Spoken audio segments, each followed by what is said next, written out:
happy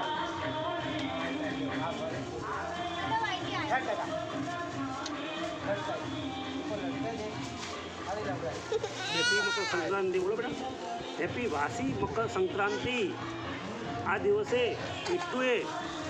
બહુ મોડા નયો છે અને નહીને અત્યારે જ તૈયાર થઈને આવ્યો છે મારો બિટ્ટુ તો મોડા આવ્યો છે અને બિટ્ટુ તો બહુ તપાસ કરે છે બિટ્ટુ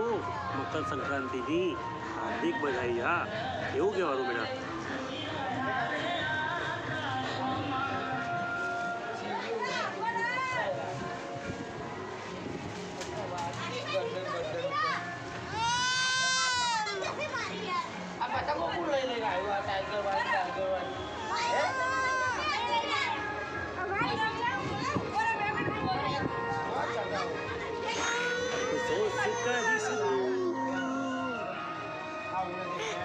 મન મનમાં પડીશ તું